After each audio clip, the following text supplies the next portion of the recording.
My name is Julissa Pierce. I'm 32 years old. 3 weeks ago, I collapsed at my desk at exactly 11:52 p.m., a hemorrhagic stroke. That's what the doctors called it. They said I was less than 48 hours away from permanent brain damage, or death. The hospital called my mother at 7:10 a.m. By 9:40, she was standing in my room. By 3:20 p.m., she had already decided that my older sister's wedding venue tour in the Bahamas couldn't be postponed. By 7 p.m., my entire family was boarding a flight to Nassau, and I spent 7 days in the ICU alone, or at least, that's what I believed, because when I finally opened my eyes, weak and disoriented, a nurse placed a tablet in my hands and said softly, "You should see this." It was the visitor log. One name, the same name, every single night. A name I had never heard before. A man who stood outside my glass door for 3 hours on the first night, just watching me breathe. A man who paid my entire $141,000 hospital bill in cash, and demanded that his identity remain hidden. And when my mother saw that name, the look on her face told me everything she had been hiding for 32 years. Before we go any further, take a moment to subscribe, but only if you truly believe that real family isn't about blood, but about who stands by you when you're at your lowest. I'd also love to know, where are you listening from right now, and what's the temperature there? This is a fictional story, with some elements enhanced by artificial intelligence to make it more vivid, but the emotions you're about to hear are very real. Now, let me take you back and show you how everything really began. Every Sunday at 6 p.m., my phone rings. Not because my mother misses me, not because she wants to hear about my week. No. Sunday at exactly 6 p.m. is when my mother, Eleanor Pierce, calls to go over expenses. "Julissa, sweetheart," she says, her voice wrapped in that soft, syrupy tone she only uses when she needs something. "Your father's SUV needs new tires. That's $520. And your sister's wedding planner needs the deposit. $2,400. A pause, then casually. "Oh, and the electric bill was higher this month. Can you send another $350? I did the math while she talked. 520 plus 2,400 plus 350. $3,270. On top of the $900 I already send every month. Mom, that's over $3,000. I just sent money last week." Her tone changed. "Not much, just enough. You don't have a family to support. Julissa, no husband, no children. Your sister, Vanessa, is getting married. She needs help. You make good money. What else are you spending it on?" I wanted to say everything. My rent, my student loans, the savings account I keep draining every time she calls. The house I'll probably never be able to afford because I keep choosing them over myself. But I didn't. I never do. "I'll transfer it tomorrow," I said quietly. "Tonight would be better." She replied. "The shop closes early on Mondays." After she hung up, I opened the spreadsheet I'd been keeping since I was 25, 7 years of records. Every dollar I'd sent home, every emergency, every loan that was never paid back. I scrolled to the bottom. Total $192,860. I stared at the number until it stopped looking real. I make $132,000 a year, after taxes. That's around $97,000. I've been sending them an average of $27,500 every year, nearly a third of my life. Gone. I scrolled through the reason column. Vanessa's car payment, Vanessa's credit cards, Vanessa's apartment deposit, Vanessa's vacations, Vanessa's dental work, Vanessa's designer handbag for a job interview. 90% of the entries had her name on them. My phone buzzed. A message from Vanessa. A photo of a wedding dress. Strapless. Lace. Elegant. Expensive. Isn't it stunning? It's $500. Mom said you'd help with the dress. Also, I need $28,000 for the wedding fund. You're the maid of honor, so you should contribute the most, $28,000. I stared at the message for a long time before typing back. I'll see what I can do. She replied instantly, a heart emoji. Later that night, my mother called again. You're going to love the Bahamas, she said cheerfully. The resort has an infinity pool overlooking the ocean. Vanessa found it on Instagram. I can't go. Mom, the IPO is in 3 weeks. I can't leave right now. A sigh. Sharp. Disappointed. Jalissa, you always have an excuse. Work. Work, work. Vanessa wanted you there to help choose the venue. I thought this was just a venue tour, not the actual wedding. It is. But she needs your opinion. And since you're not coming, the least you can do is pay for the trip. Your father and I can't afford it. The least I could do. Flights were $2,600 for 3 people. The resort was $3,400 for 7 nights. Food, tours, and extras would be another $2,800. Total $8,800. I'll transfer it tonight, I said. Thank you, sweetheart. You know how much this means to Vanessa. Yes. I knew exactly how much everything meant to Vanessa. After the transfer went through, I checked my bank account. Balance $4,615. 17 days until the IPO. 17 days until my stock options vested. 17 days until I could finally breathe. I told myself I just had to hold on a little longer. Just a couple more weeks. Just long enough to make it through. That night, I stood in front of my bathroom mirror, doing something I had done more times than I could count. Comparing. I'm 5'9". My mother, Eleanor, is barely 5'4". My father, Daniel Pierce, is shorter than me. Vanessa is 5'5". I have blue eyes. My mother has brown eyes. My father has brown eyes. Vanessa has brown eyes. My hair is light brown, almost blonde when the sun hits it in summer. Everyone else in my family has dark hair, almost black. When I was 16, I asked my mother about it once. Just once. Why do I look so different? She looked at me like I had said something unforgivable. What do you mean by that? Jalissa, what exactly are you implying? I never asked again. My phone buzzed, pulling me back to the present. An email from my CEO, Marcus Hale. Jalissa. Timeline accelerated. IPO moved up to November 24th. I need the full operations audit done by the 12th. You're the only one I trust with this. November 24th. 2 weeks earlier than planned. I closed my eyes slowly. 17 days just became 10. The next several weeks blurred together into a haze of fluorescent lights and cold coffee. Our CFO quit without notice less than a month before the IPO. Marcus handed me everything.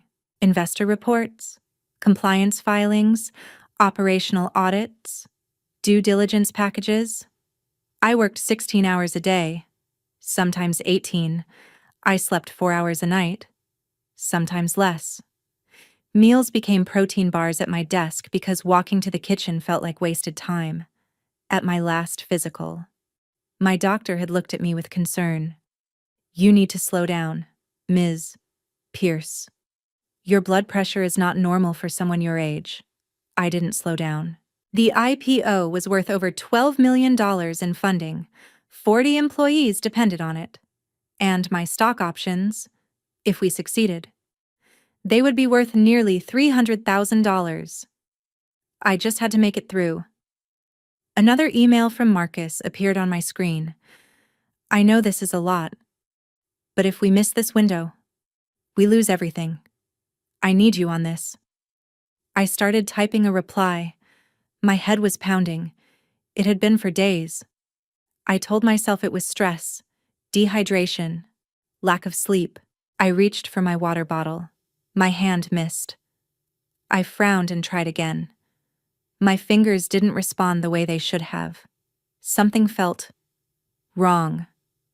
The words on my screen began to blur, then shift, then rearrange into shapes that didn't make sense. I blinked hard. I need to call someone. I reached for my phone. My arm didn't move. Panic hit me, sharp and sudden. The last thing I remember is staring at my laptop screen, the cursor blinking on an unfinished sentence, and then the floor rushing up toward me. Darkness swallowed everything. Later, I was told the night security guard saw me collapse through the hallway camera at 11:52 p.m. By 12:05 a.m., I was in an ambulance. By 1:20 a.m., I was in the emergency room at Northbridge Medical Center. Diagnosis: hemorrhagic stroke. The ER doctor called my emergency contact at 1:20 a.m. No answer. Again at 1:50 a.m. No answer. Again at 2:35 a.m. Still nothing. At 5:50 a.m. They tried one last time. No answer. At 7:05 a.m. my mother finally picked up. I don't remember the ambulance. I don't remember the ER. I don't remember the machines, the scans, the voices. Everything I know comes from what the nurses told me later. 4th floor, room 412, intensive care unit. Intensive care unit. Glass walls facing the hallway. Monitors beeping in a steady, mechanical rhythm. Fluorescent lights that never turned off, no matter the hour. My phone sat untouched on the bedside table. 4 missed calls from the hospital to my mother. No calls returned. Later, I read the nurse's note from that morning. Patient Pierce, Julissa M. Emergency contact notified at 7:05. Family confirmed arrival ETA 2.5 hours, 2.5 hours. My parents lived in Brookhaven Heights. That was a 25-minute drive. They arrived at 9:40 a.m. My mother, Eleanor. My father, Daniel. My sister, Vanessa. They stayed for 34 minutes. I didn't see any of it. I was unconscious. But the hospital cameras recorded everything, and Claire Donovan, the ICU nurse, told me the rest. Vanessa never stepped into my room. She stayed in the hallway, scrolling on her phone, complaining that the hospital smell made her nauseous. My father stood near the elevators, making phone calls I still don't know the purpose of. My mother spoke with Dr. Patel for 11 minutes. Then she walked into my room. She stood there, looking at me. Tubes in my throat. Machines breathing for me. My eyes closed. And she checked her watch. At 10:14 a.m., they left. 34 minutes. Claire told me what happened next because she overheard my mother speaking on the phone in the hallway before they walked out. The doctor said she's stable. My mother said, a pause. Probably Vanessa on the other end. Stable means she's not dying right now. Right. We can still make the flight. Another pause. I know. But Vanessa needs this trip. The wedding is in 3 weeks. If we don't look at venues now, when will we? Another pause. Julissa will understand. She's always been the responsible one. Stable. What the doctor had actually said was, stable, but critical. We need to monitor her closely for at least 72 hours. There's still a high risk of complications. My mother heard one word and ignored the rest. At 3:30 p.m., while I lay unconscious in room 412, my mother left me a voicemail. I listened to it 5 days later, 14 seconds long. Julissa. Sweetheart, the doctor said you're stable. Your father, Vanessa.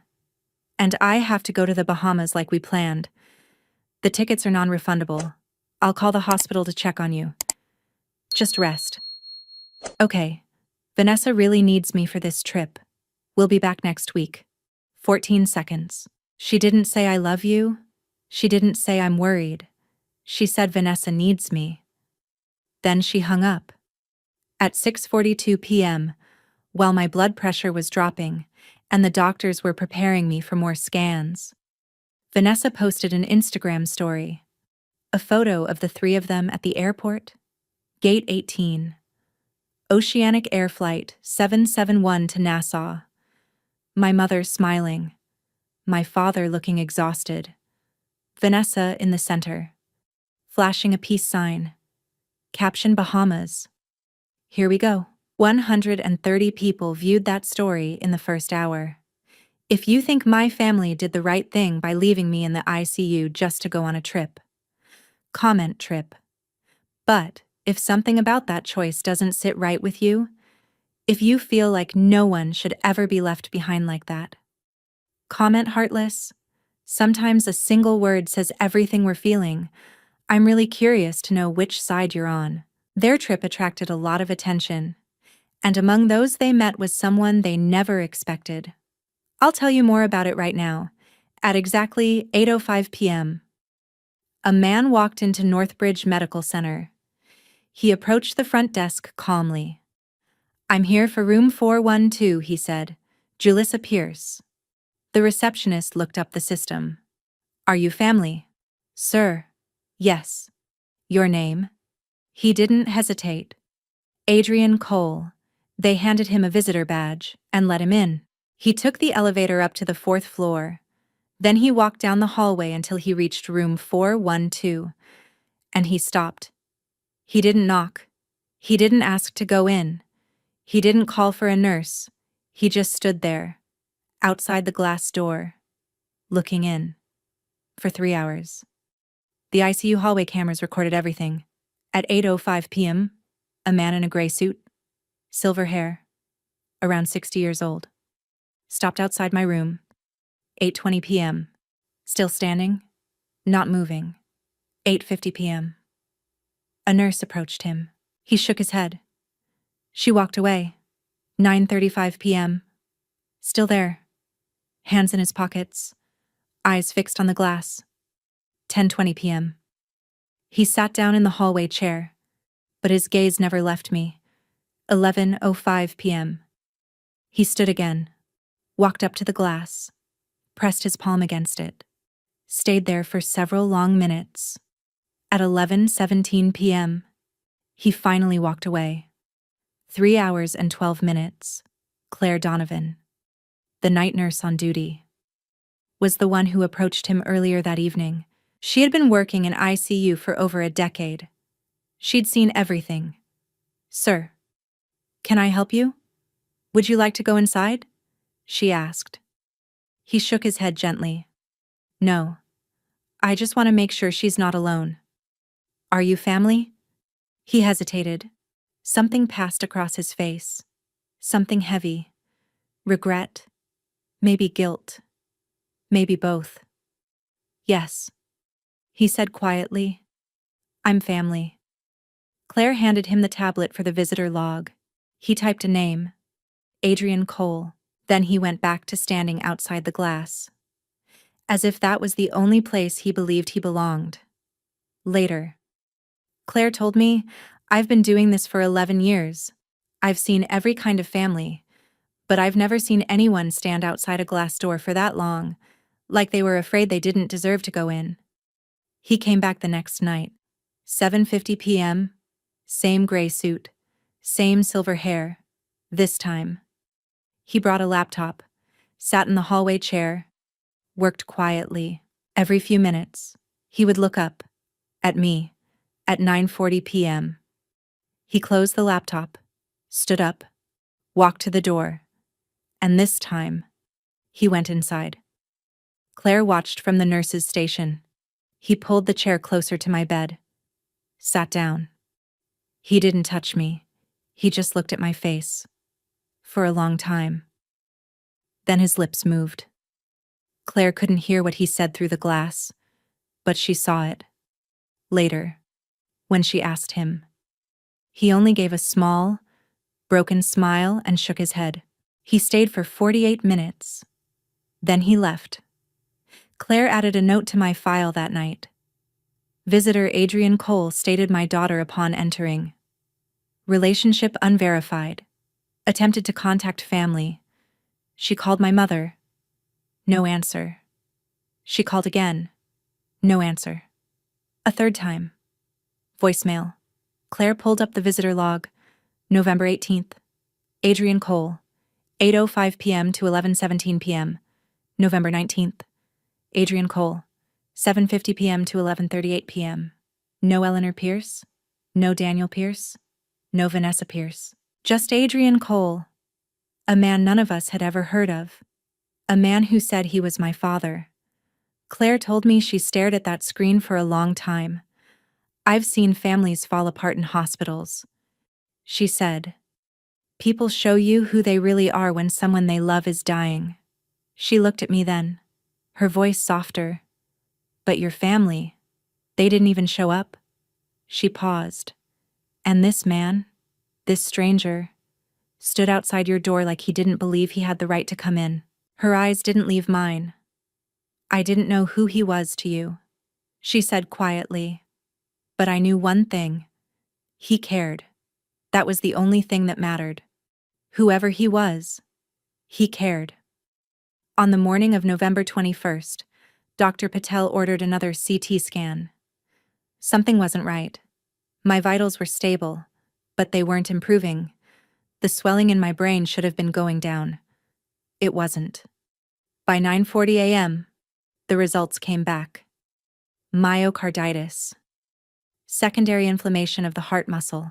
A complication triggered by the extreme stress my body had gone through during the stroke. Claire told me later that Dr. Patel's voice was calm, but urgent. If we don't operate within 48 hours, she has about a 40% chance of never waking up. 48 hours. The surgery would cost $47,000. They needed family consent. Claire called my mother again.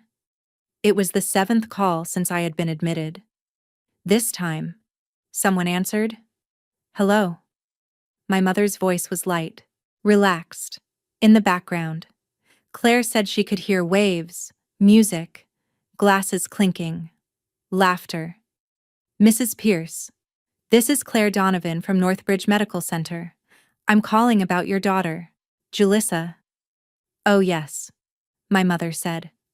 How is she? She's stable, but there's been a complication. She needs emergency surgery. There's inflammation affecting her heart. If we don't operate within 48 hours surgery. My mother interrupted.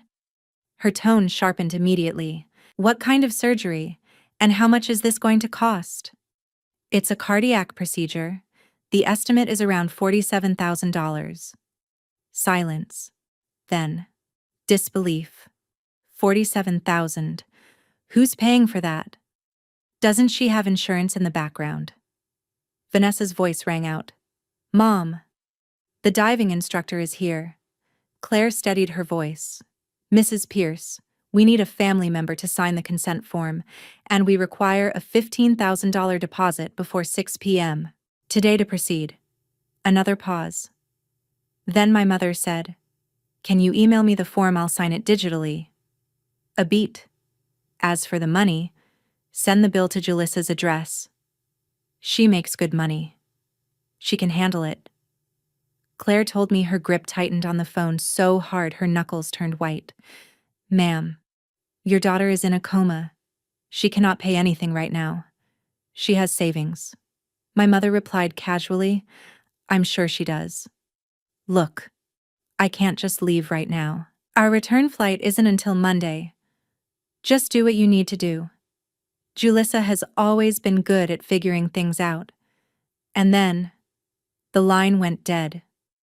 12 miles away from the hospital, in a glass office on the 32nd floor of a building in downtown Harbor City, Adrian Cole received a phone call. It was from Marcus Hale. Mr. Cole, I wanted to update you. Julissa Pierce, our director of operations. She's still in ICU. The hospital says she needs emergency surgery, something with her heart. Adrian's hand tightened around the phone. How much I'm not entirely sure. They're asking for a deposit.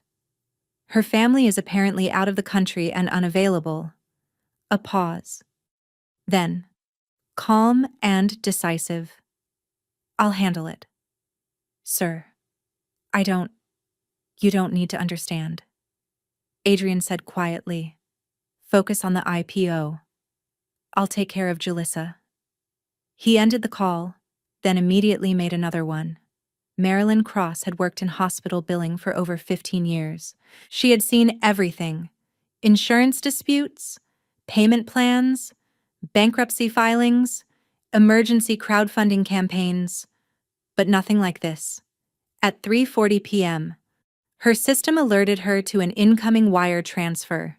$142,000 from AC Holdings Group to Northbridge Medical Center. Memo: full payment for patient Julissa Pierce. Room 412. Anonymous donor. Do not disclose identity to patient or family.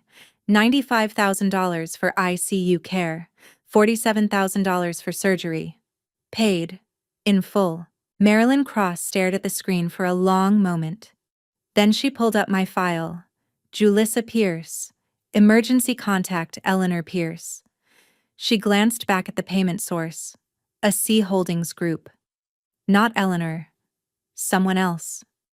She picked up the phone and dialed the number attached to the transfer. It rang once, twice. Then a man answered. His voice was deep, calm, controlled. This is Adrian Cole. Mr. Cole. This is Marilyn Cross from Northbridge Medical Center Billing. I'm calling to confirm your payment for patient Julissa Pierce. It's confirmed. He said. The funds have cleared? Yes. Sir, I just need to verify your relationship to the patient for our records. A brief pause. Family. He said. Can you be more specific? Sir, are you her? I'm her father. Marilyn glanced back at the file again. Emergency contact Eleanor Pierce. Father Daniel Pierce. She hesitated. Sir, our records show the patient's father is Daniel Pierce. There was silence on the line. Longer this time.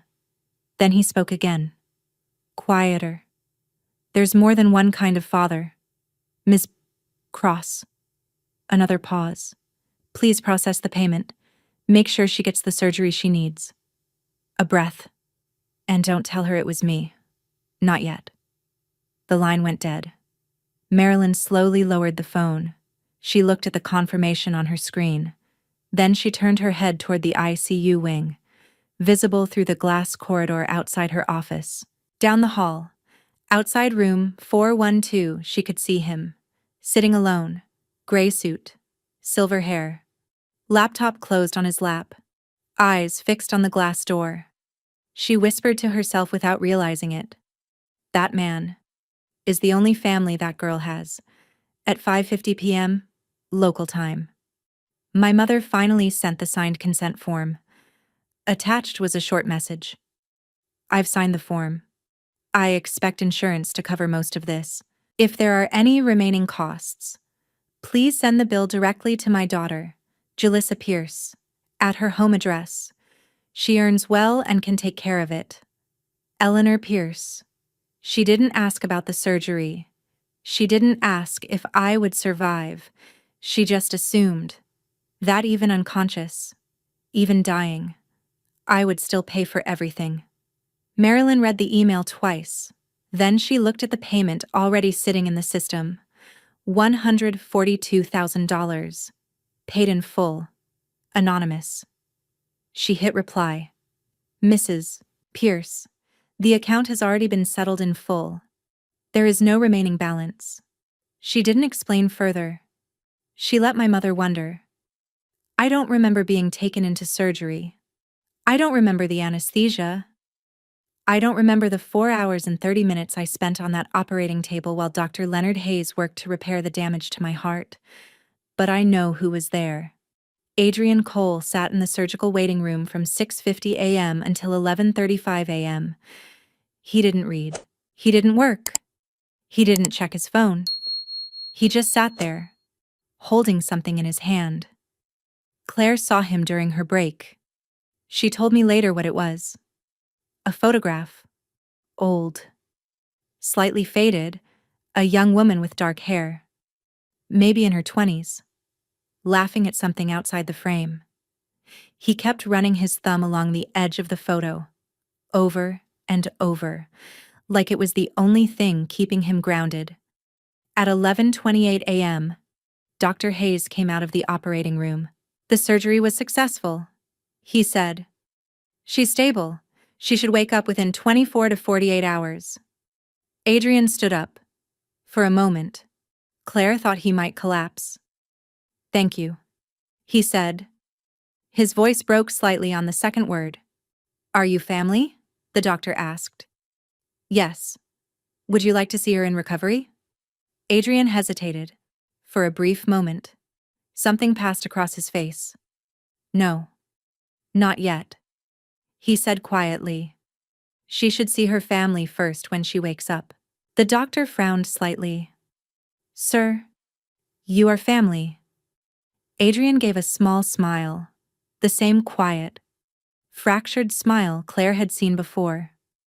The kind that carried more pain than comfort. He picked up his coat, slipped the photograph back into his wallet, and walked out of the hospital. He didn't stay to see me wake up. When I finally opened my eyes, the world came back slowly. White ceiling, fluorescent lights, the steady, rhythmic beeping of machines. I was alive. I turned my head slightly. Every movement sent pain through my body, and I looked at the chair beside my bed. Empty. No flowers, no cards, no balloons tied to the railing, no family member slumped over, exhausted from staying too long, just an empty chair, and on the bedside table, a full glass of water. A blanket folded neatly at the foot of the bed, sharp and precise like it had been done with care, and a book I had never seen before, Meditations by Marcus Aurelius. Hardcover, old, but carefully preserved. It wasn't mine. I had never read it. I didn't even remember mentioning it. So where did it come from? Claire walked in a few minutes later to check my vitals. Julissa, you're awake. Her smile was immediate, real, relieved. How are you feeling? Like I got hit by a truck? I whispered. My throat was dry, my voice barely there. How long was I out? 5 days, she said gently. You had a stroke, then surgery for a heart complication. But you made it through. You're going to be okay. 5 days. My mind struggled to catch up. Where's my family? Claire's expression shifted. Just slightly. Your family is in the Bahamas. They'll be back Monday. The Bahamas. A faint memory surfaced. The trip. The resort. The money I had sent. They didn't come back. She adjusted my IV line, avoiding my eyes for a moment. Your mother called a few times. She signed the consent forms electronically. Called, I asked, but didn't come. No. I stared at the ceiling. The silence pressed down on me heavier than the pain in my chest. Then something clicked. The water. I said slowly. The blanket. The book. Where did those come from? Claire paused. There was someone, she said. Someone, a man. He came every night while you were unconscious. My chest tightened. What man? He said he was your father. I let out a weak breath. My father is in the Bahamas. Claire shook her head gently. This man wasn't Daniel Pierce. She set down the blood pressure cuff and looked at me directly. He gave a different name, and he came every single night, stayed for hours. I felt something cold crawl up my spine. The first night, she continued softly. He stood outside your door for over 3 hours. Didn't come in. just watched, like he was afraid he didn't have the right. My fingers tightened slightly against the sheet. What was his name? Claire reached for the tablet at the nurse's station and handed it to me. He signed the visitor log every time. You can see it yourself. My hands trembled as I took it. I scrolled through the entries. November 18th.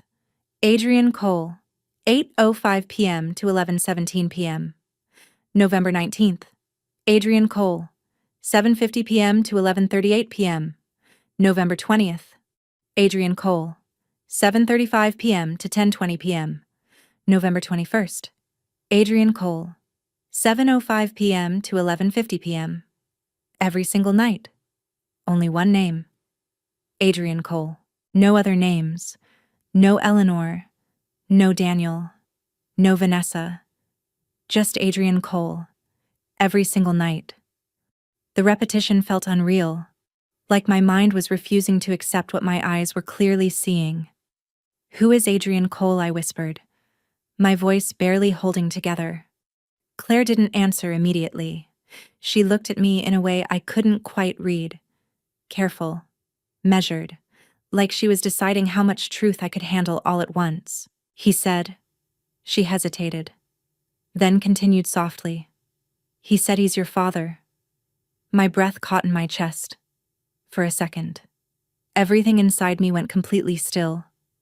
I reached for her laptop, my fingers trembling as I pulled it toward me. My body was still weak, my hands unsteady. But I forced myself to type. Adrian Cole, Harbor City. The search results loaded, and in that moment, something deep inside me shifted. Adrian Michael Cole, age 64, CEO, and founder of Cole Capital Group, private equity, assets under management $2.4 billion. A photograph appeared on the screen. Silver hair, blue eyes, tall, composed, standing in front of a glass building with his arms crossed, wearing a calm, controlled expression that somehow felt both distant and familiar. I stared at that photo longer than I realized. Blue eyes. I have blue eyes. My mother has brown eyes. My father has brown eyes. My sister has brown eyes. The memory surfaced without warning. Where did your blue eyes come from? Julissa.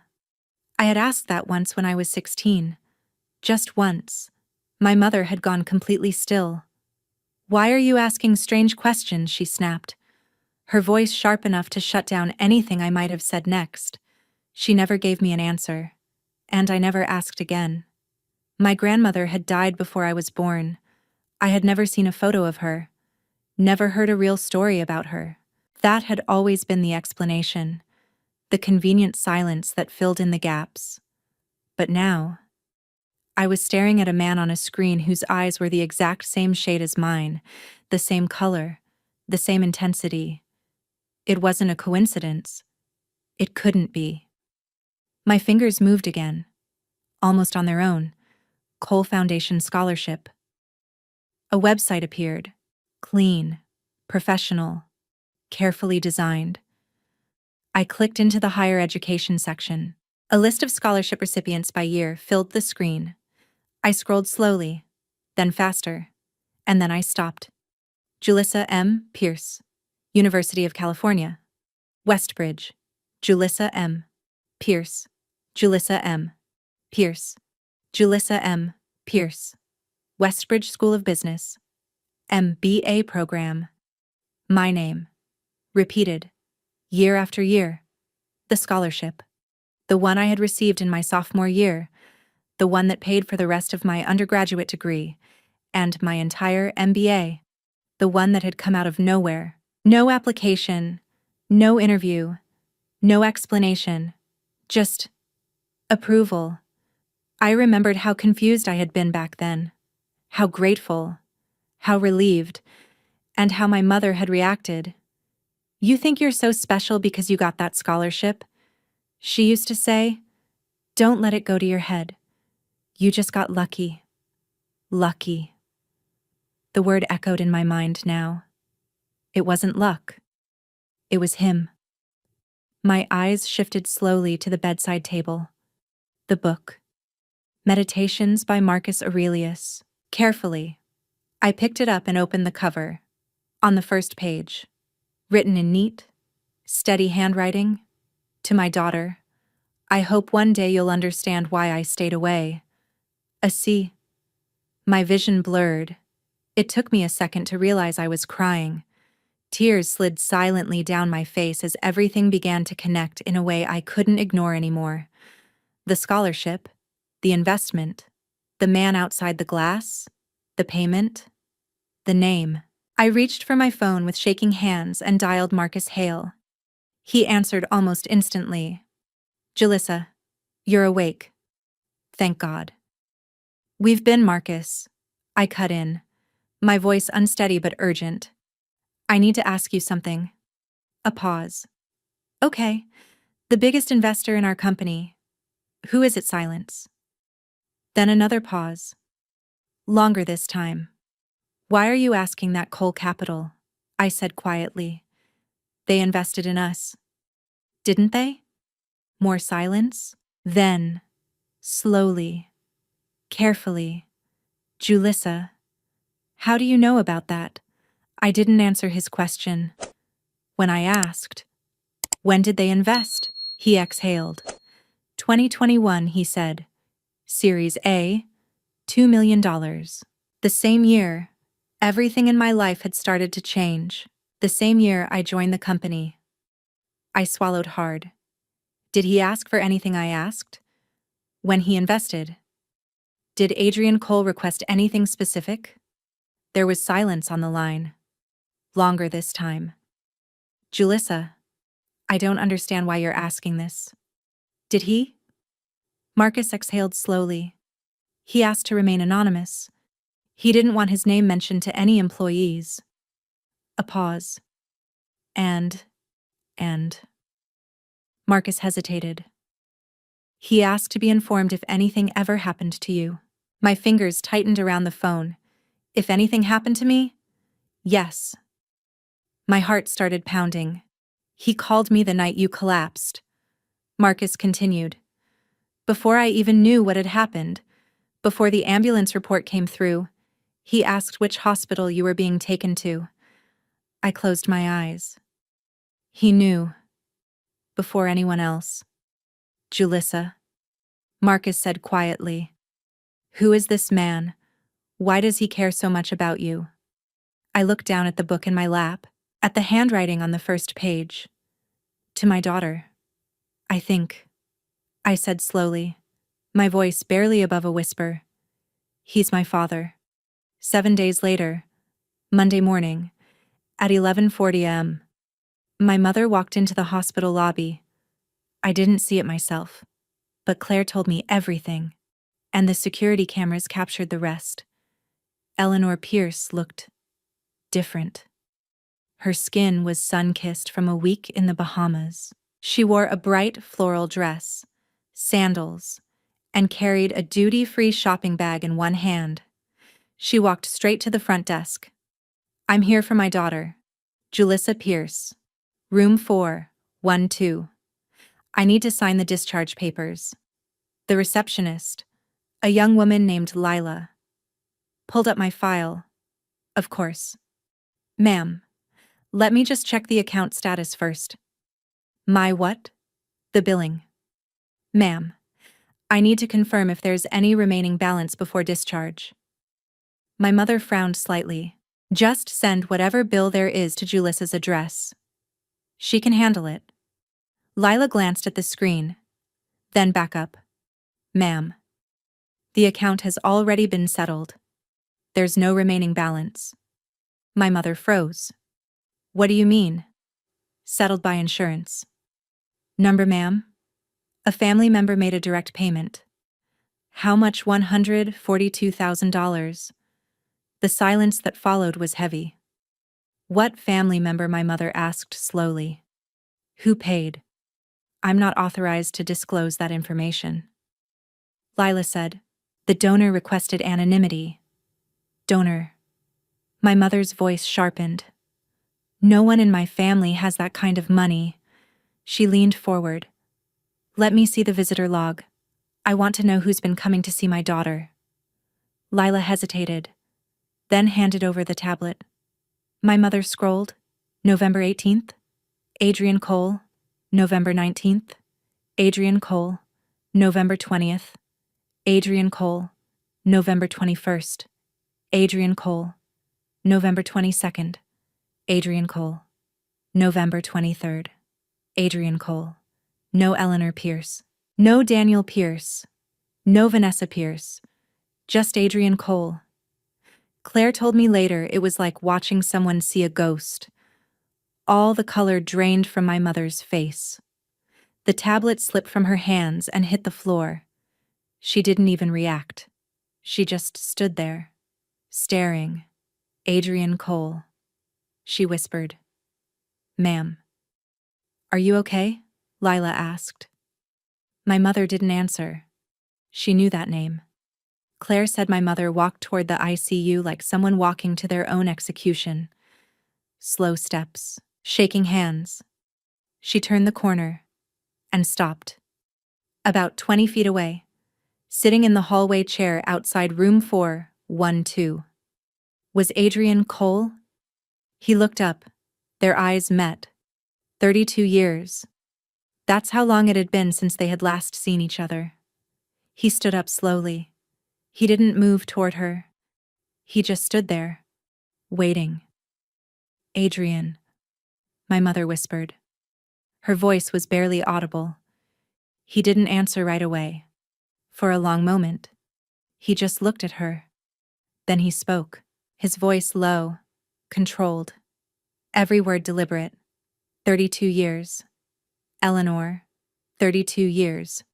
She flinched slightly. My daughter grew up believing she wasn't loved. He continued.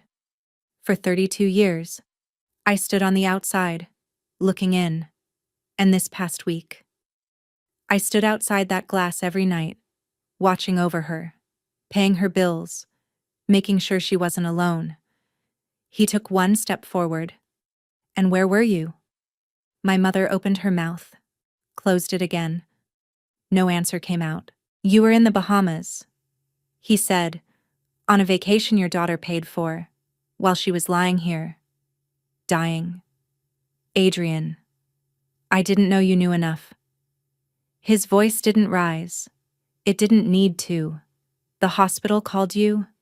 The nurses called you. You knew she needed surgery. You knew she needed someone. A beat. And you chose a trip. My mother's shoulders trembled. 32 years? He said again. I stayed away because I thought it was better for her. Because I believed she had a family that loved her. Because I didn't want to destroy her life with the truth. He looked at her then. Not with anger. Not even with pain. With something colder. I was wrong. My mother's face collapsed. Adrian, please. I'm done staying away. He said quietly. I'm done standing outside the glass. He turned toward my room. Today, I walk through the door. My mother didn't follow him. She just stood there, frozen. I was sitting up in bed when the door burst open. My mother rushed in. She looked wrong. Her skin still sun-kissed from the trip, but her face pale underneath, her eyes wild, her hands shaking.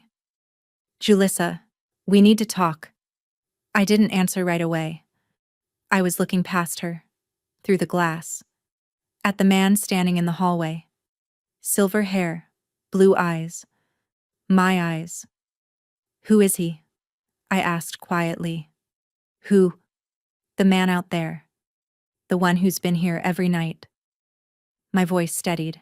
The one who paid for my surgery. Silence filled the room. The one named Adrian Cole. My mother went completely still. Julissa, listen to me. Is he my father? Silence. The kind that answers everything. Mom. My chest tightened. Is Adrian Cole my father? Her eyes filled with tears. It was 1992, she whispered. I was young. I made a mistake. A mistake, I said. I loved him, she said, her voice breaking. God help me. I loved him. She sat down heavily in the chair beside my bed. But he was nobody back then. Just a junior engineer. No money, no stability. And then his company sent him overseas. 2 years. No warning. He just disappeared. She wiped her face with shaking hands. I found out I was pregnant. I didn't know what to do. Daniel had already proposed. He had a house, a stable job. He was safe. So you married him. I said, I had to choose. She whispered, I had 6 weeks. I chose security. I chose stability. You chose to lie. I chose to survive. She snapped. Then immediately softened. Do you know what it's like to be 23? Pregnant. And alone. I didn't know if Adrian would ever come back. But Daniel was there. He wasn't going anywhere. I stared at her. When did Adrian find out about me?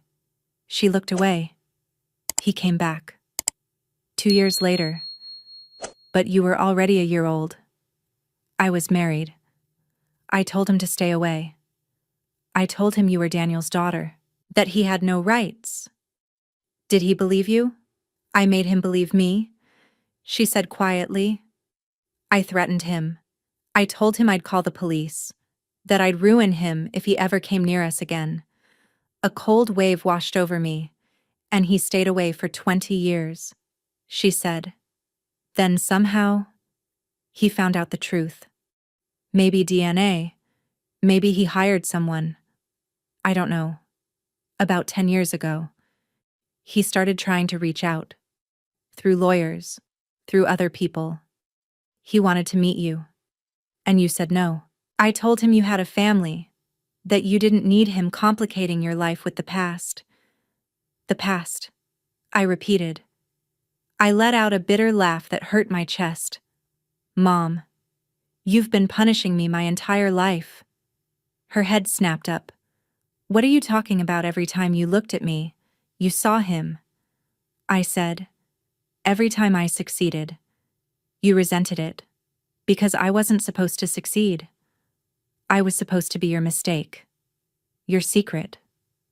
My voice shook, but I kept becoming someone you couldn't ignore. You threw him away, I said quietly, and every time you looked at me, I reminded you of that. My mother's face twisted. That's not true. Yes, it is. My voice was shaking now, but I didn't stop. You made me pay for everything. Literally everything. Nearly $200,000 in 7 years. She flinched. Every time Vanessa wanted something, you called me. Every time there was an emergency, you called me. Not because you needed help. I swallowed hard. But because it was easier to take from me than to face what you did. Julissa. And the worst part? My chest tightened as the words forced their way out. The worst part is that all this time, there was a man out there who wanted to be my father. Tears blurred my vision, but I kept going. A man who paid for my education without ever telling me, who invested in my company just to be close to me, who stood outside my hospital room for 3 hours because he didn't think he had the right to walk in. I lifted my hand and pointed toward the glass door. That man has been here every single night. My voice broke. And you were on a beach. My mother opened her mouth, her voice trembling. I didn't have a choice. You had a choice. I cut her off. You always had a choice. My heart was pounding now. In 1992, you chose to lie. A breath. Last week. You chose a trip. Another breath. You chose Vanessa. Silence filled the room. You always choose everyone, except me, Julissa. Please. I closed my eyes for a second, then opened them again. Get out. She froze. What? Get out of my room. My voice was quiet now. Final. Go home. Tell Daniel the truth. He deserves to know. Her lips trembled. Tell Vanessa she's not getting $28,000. A pause. And don't come back. She stood there, staring at me like she didn't recognize the person in front of her. You can't mean that. I looked at her. Really looked at her. At the woman who had carried me for 9 months and spent 32 years pretending I didn't matter. I spent my whole life trying to earn your love. I said quietly. My voice felt distant, like it belonged to someone else. I paid your bills. I funded your vacations. I gave you everything you ever asked for. I swallowed. And you still chose to let me lie here alone. I turned my head slightly toward the door. Now, I'm choosing someone who chose me. My mother stood there for a second longer. Then she turned. She didn't say goodbye. She didn't apologize. She just walked out.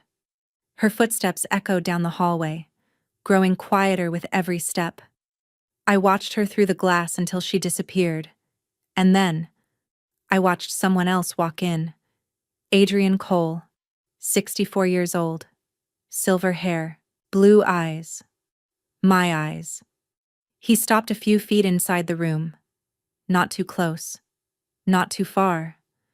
Like he didn't want to cross a line he wasn't sure he was allowed to cross. Neither of us spoke. The machines kept beeping. The lights hummed overhead. Somewhere outside. The hospital moved on. Doctors, nurses, emergencies. Life continuing without pause.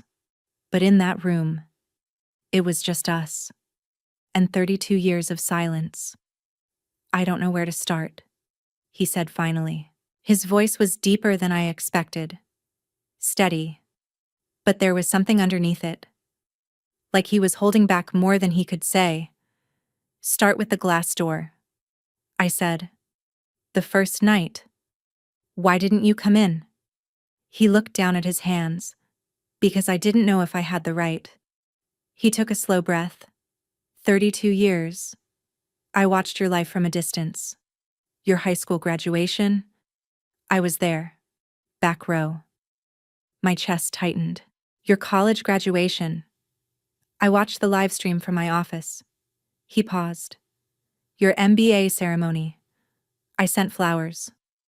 No name attached. Every word landed heavier than the last. Every important moment of your life. I was there. Just never where you could see me. He looked up at me. That first night, when I saw you through that glass. Tubes everywhere. Machines keeping you alive. You looked so still. His voice lowered. I thought, this is my daughter. And I don't even know if she'd want me here. I felt tears sliding down my face. But you stayed. I whispered. I couldn't leave, he said. And I couldn't go in. So I just stood there, making sure someone was there for you.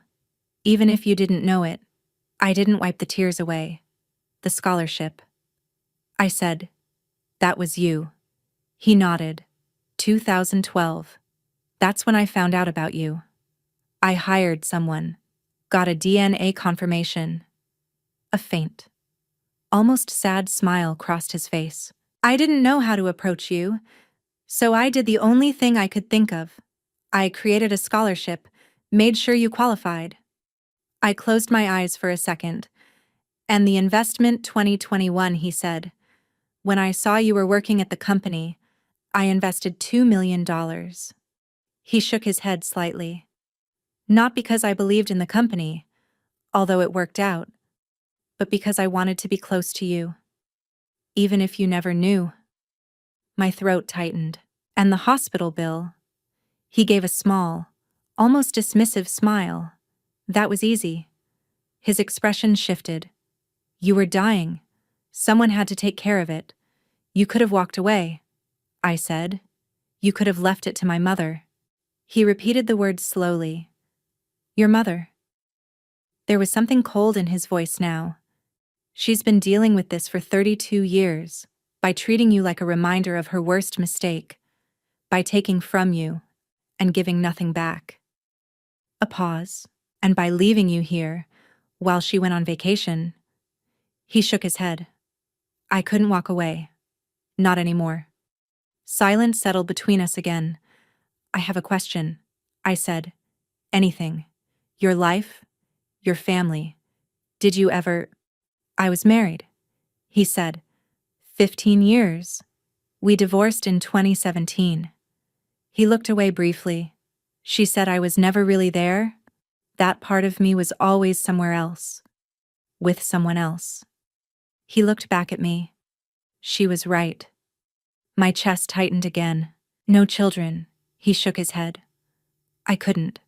I already had a daughter. His voice softened. One I wasn't allowed to know. Starting over. Felt like betraying that. I let that sink in. You gave up your whole life. For someone you couldn't even talk to. He shook his head slowly. No. I gave up some things. He said. But I built others. Hoping one day, they might reach you. The company. The foundation. The investments. He continued quietly. I told myself that even if I couldn't be your father, I could at least make sure you had opportunities, that you would never be limited by money or circumstance. He held my gaze. I know it's not the same as being there. I know it doesn't make up for 32 years. But it was what I could do. I let those words settle. What happens now? I asked. Adrian took a slow breath. That's up to you. He didn't look away. I've waited 32 years. I can wait longer. If you want me to walk out of this room right now and never come back, I will. A pause. Is that what you want? No? The answer came out before I could stop it. His voice cracked. Just slightly. I want to be your father, he said. I want to know what you're reading, what you're thinking, what makes you laugh. He swallowed. I want to have dinner with you on your birthday. I want to be the person you call when something goes wrong. A beat. But I know I haven't earned that. I know you have a father, Daniel. Even if I'm the one who gave you your eyes. His voice softened. I know this is complicated and painful, and there are no easy answers. I looked at him. This man who had never held me, but had never stopped showing up for me either. Then I looked at the empty hallway outside the door. My whole life, I said slowly. I thought love was something I had to earn. I took a breath. I paid their bills. I funded their vacations. I gave them everything they asked for. My voice trembled, and they still chose to leave me here alone. I turned back to him. You didn't owe me anything. I shook my head slightly. I didn't even know you existed. My hand lifted, weak but steady, and you still came. Every single night. I held it out. Will you sit down, please, for a second? He didn't move. Then he stepped forward, slowly, carefully, and sat in the chair beside my bed. The chair that had been empty for 5 days, for the first time in 32 years. He was on the right side of the glass. I was discharged from Northbridge Medical Center on November 28th, 2 days after my mother left. Adrian drove me home. We didn't talk much during the ride. There was too much to say, and not enough words yet. We had time. 32 years of conversations waiting for us. There was no need to rush. A few days later, I signed the IPO documents over a video call from my apartment. The company went public at $14 a share. My stock options vested at nearly $300,000. For the first time in my life, I had money that was truly mine. Money no one could guilt me into giving away. Vanessa's wedding was supposed to happen on December 8th. It didn't. Without my contribution. The budget fell apart. She tried to scale it down. But her fiancé's family wasn't willing to go through with a smaller ceremony. The engagement ended 2 days before the wedding. My mother called me, over and over. Voicemail after voicemail. Julissa, please, your sister needs you. After everything we've done for you, I deleted them without listening past the first sentence. Everything they'd done for me. A week later, Daniel Pierce filed for divorce. He had finally learned the truth, that the woman he had loved for 32 years had built their marriage on a lie, that the daughter he had raised wasn't biologically his. He didn't scream. He didn't cry. He packed a bag quietly and checked into a small motel. He called me once. Julissa, I'm sorry I wasn't there for you more. He said, I always felt like something was missing between us. Now I know what it was. His voice was tired. I hope you find what you're looking for. I told him I hoped he would too. He was a victim in all of this, just like me. On December 22nd, I met Adrian for coffee. It was awkward at first. We didn't know each other's habits, didn't know if the other took sugar or not, didn't know favorite books, favorite movies, favorite memories. But we were learning. Slowly, at one point. He pulled out his wallet and showed me the photograph, the same one Claire had seen him holding in the hospital. A young woman, dark hair, laughing, alive. My mother, I asked. He nodded. I took this in 1992, he said softly. 2 weeks before I left. His thumb brushed the edge of the photo. It was the last time I saw her happy. He put it away carefully. I carried it for 32 years, hoping I'd see that smile again one day, hoping I'd find what I lost. He looked at me then. I didn't find her. A pause. I found something better. His voice softened. I found you. People always say blood is thicker than water, but my blood family left me alone in a hospital room while they went on vacation. For 7 years. They took my money. Not once. Not occasionally. Consistently. They treated me like an ATM with a heartbeat. And yet, a stranger, a man I had never met, stood outside my hospital room for 3 hours because he wasn't sure he had the right to walk in. He paid for my education without ever asking for recognition. He invested in my career just to stay close to me. He paid $142,000 to save my life and asked the hospital to keep his name a secret. So tell me, what is family? Is it the people who share your DNA but make you feel like a burden? Or is it the person who waits outside the glass for 32 years, just hoping to be allowed in? If you would make the same choice I did, walking away from people who only used you and choosing the one who truly cared, then right, I would do the same. Let me know I wasn't wrong to finally choose myself and choose real love over obligation. But if you believe I should have stayed, kept giving, kept forgiving no matter what, then right, I wouldn't do that. Maybe you see family differently. Maybe you believe blood should always come first, no matter the cost. And if you're somewhere in between, still thinking, still unsure, then right maybe. Because the truth is, a choice like this is never easy. It challenges everything we've been taught about loyalty, sacrifice, and love. So I want to hear from you. If you were in my place, what would you do? Are you still here with me? Still listening? If you are, I want to say thank you. Truly. Thank you for staying, for feeling this story with me, for not turning away when it got heavy, because stories like this aren't just meant to be heard, they're meant to be felt. And maybe even reflected in our own lives. What I learned through all of this changed me in ways I never expected. For most of my life, I believed love had to be earned. I thought if I gave enough, sacrificed enough, proved myself enough, eventually, I would be enough for the people I called family. But the truth is, Real love doesn't keep score. Real love doesn't demand that you empty yourself just to be accepted.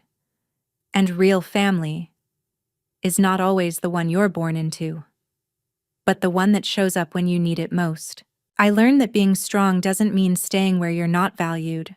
Sometimes. Strength is walking away. Sometimes. It's choosing yourself. Even when it feels unfamiliar.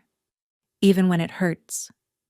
And sometimes, it's allowing someone new into your life, someone who sees your worth without you having to prove it.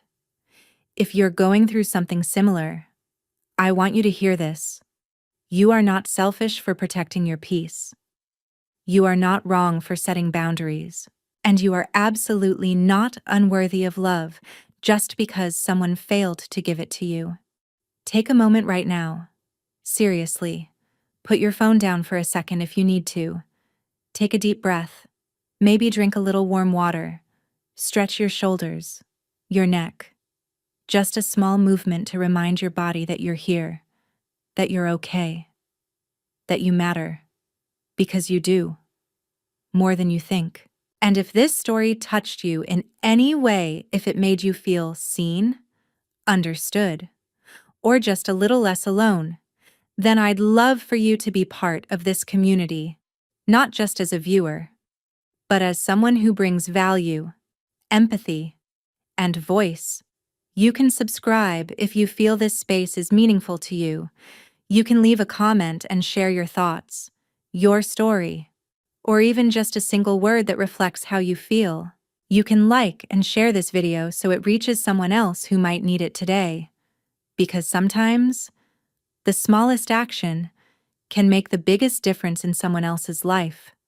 And maybe, together, we can create a place where no one feels like they have to stand alone behind the glass.